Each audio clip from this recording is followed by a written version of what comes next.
शहर के कॉलेज में पढ़ने वाला अमित छुट्टियों में अपने गांव आया तो उसकी माँ बोली, मेरी सहेली चंदा आई थी। वो और उसकी बेटी रंभा तुझे बहुत याद कर रही थी। वो कह गई है कि तू जब गांव आए तो उनसे मिलने उनके गांव आ जाए, क्योंकि रंभा अब तेरे साथ रहकर अपनी पढ़ाई करेगी। ये सुनकर दूसरे दिन ही अमित अपनी माँ की सहेली चंदा से मिलने उनके गांव चला गया था। जब अमित वहां पहुंचा तो चंदा और उनके घर के सभी लोग खेतों पर गए हुए थे। घर पर रंभा अकेली थी। अमित को देखकर वह बहुत खुश हुई थी। रंभा बेहद खूबसूरत थी। उसने जब शहर में रहकर अपनी पढ़ाई करने की बात कही तो अमित उससे बोला, तुम मेरे साथ रहकर शहर में पढ़ाई करोगी तो वहां पर तुम्हें शहरी लड़कियों जैसे कपड़े पहनने होंगे। उसकी छुअन से अमित के बदन में बिजली के कट जैसा झटका लगा था। ऐसा ही झटका रंभा ने भी महसूस किया था। वह हैरान होकर उसकी ओर देखने लगी तो अमित उससे बोला, ये लंबी चौड़ी सलवार भी नहीं चलेगी। वहां पर तुम्हें शहर की लड़की की तरह रहना होगा। उनकी तरह लड़कों से दोस्ती करनी होगी। उनके साथ वह सब कुछ करना होगा जो तुम गांव की लड़कियां शादी के बाद अपने पतियों के साथ करती हो।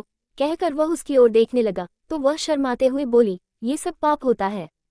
अगर तुम इस पाप पुण्य के चक्कर में फंस कर यह सब नहीं कर सकोगी तो अपने इस गांव में ही चौका चूल्हे के कामों को करते हुए अपनी जिंदगी बिता दोगी।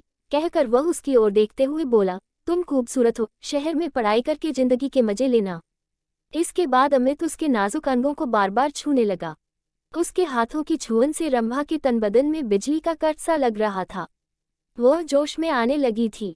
रंभा के माँ बाप खेतों से शाम को ही घर आते थे, इसलिए उन्हें किसी के आने का डर भी नहीं था। ये सोचकर रंभा धीरे से उससे बोली, चलो अंदर पीछे वाले कमरे में चलते हैं। ये सुनकर अमित उसे अपनी बाहों में उठाकर पीछे वाले कमरे में ले गया। कुछ ही देर में उन दोनों ने वह सब कर लिया जो नहीं करना चाहिए था। जब उन दोनों का मन भर गया तो रंभा ने उसे देशी घी का गर्मागर्म हलवा बनाकर खिलाया। हलवा खाने के बाद अमित आराम करने के लिए सोने लगा। उसे सोते हुए देखकर फिर रंभा का दिल उसके साथ सोने के लिए मचल उठा। शाम को जब रंभा के माँ बाप अपने खेतों से घर लौटे तो अमित को देखकर खुश हुए। रंभा भी उसकी तारीफ करते नहीं थक रही थी। वह अपने माँ बाप से बोली, अब मैं अमित के साथ रहकर ही शहर में अपनी पढ़ाई पूरी करूंगी। उद्धरण उद्धरण। ये सुनकर उसके पिताजी बोले, तुम कल ही इसके साथ शहर चली जाओ। वहां पर खूब दिल लगाकर पढ़ाई करो। जब तुम कुछ पढ़ लिख जाओगी तो तुम्हें कोई अच्छी सी नौकरी मिल जाएगी।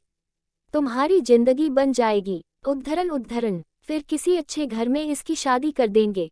आजकल अच्छे घरों के लड़के पढ़ी लिखी बहू चाहते हैं। रंभा की माँ ने कहा तो अमित बोला, मैं दिन रात इसे पढ़ाकर इतना ज्यादा होशियार बना दूंगा कि फिर यह अच्छे अच्छे पढ़े लिखों पर भारी पड़ जाएगी।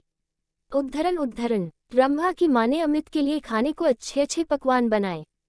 खाना खाने के बाद बातें करते हुए उन्हें जब रात के 10 बज गए तब उसके सोने का इंतजाम उन्होंने ऊपर के कमरे में कर दिया।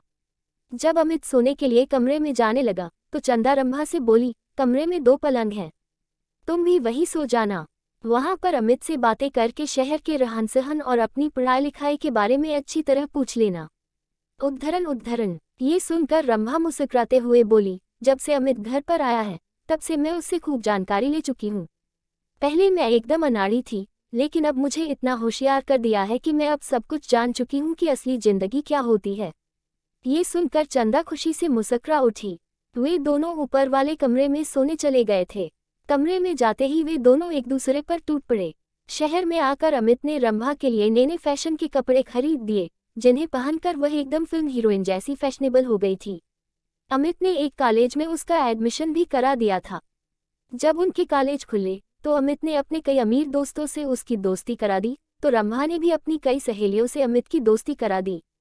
अब अमित उसकी गांव की सहेलियों के साथ भी मौज मस्ती करने लगा था। उसने रंभा की तरह उनको भी प्यार का चस्का लगा दिया।